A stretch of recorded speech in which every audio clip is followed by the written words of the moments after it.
kabuhayan. At bago nga ako maalis dito sa bahay, kailangan ko munang i-check ulit itong loob ng tubigan. Titingnan ko kung wala bang problema para dumating yung mga tao, ready na sila. Wala na akong alalahanin habang nasa shop ako.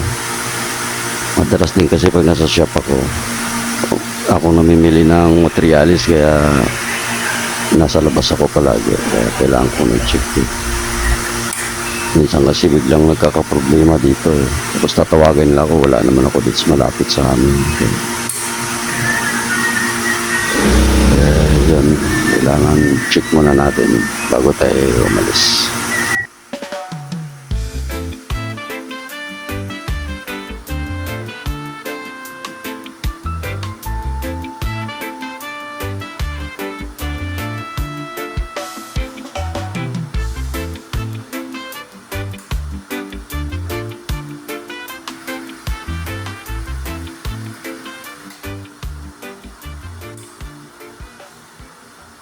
Dito tayo sa shop.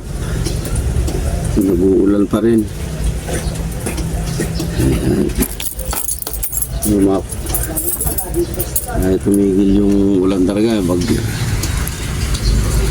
Anong kukuhanin mo, Ton? Anong kukuhanin mo? Anong kukuhanin mo? Ay, kasi uwi niya.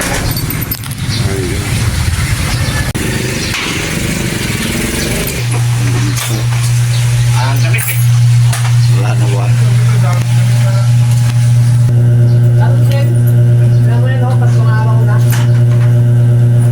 Laundry 25 lang kilo eh. 35. Muna tayo makakainan ng boss. Balikan natin yung kinakainan natin na lukawan. Umuulan pa rin.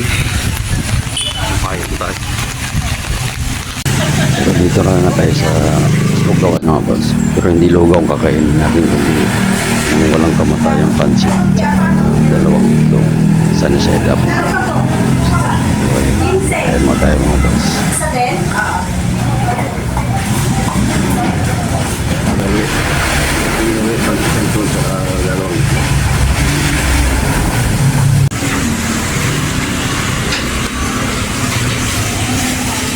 Gusto ko kainin itong pansit dito sa umaga. Pero maluluong dyan sa bota. Kami dyan na. Ay sa kanin sa Oo nga. Hindi ko alam nito. Sino mo kapatira? Saan agad yan? Ay, ito.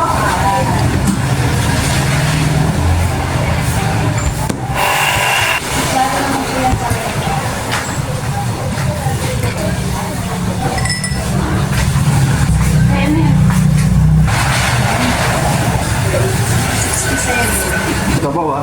Sige po.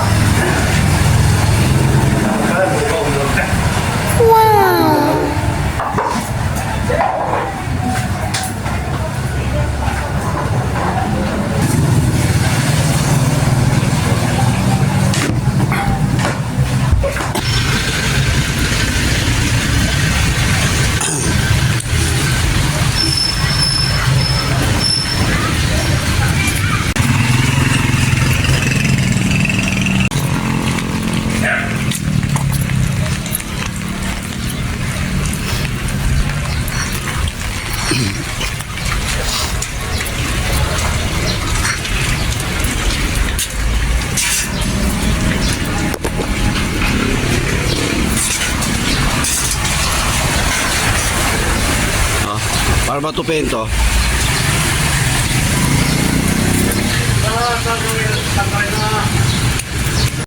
Tatay ng shop foods.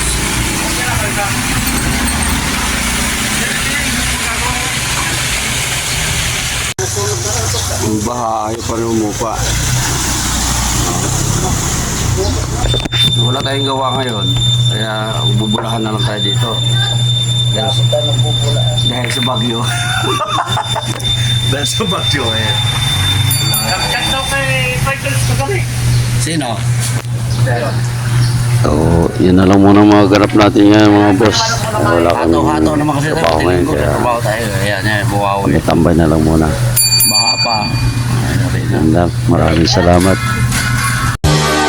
Heaven is closer now today.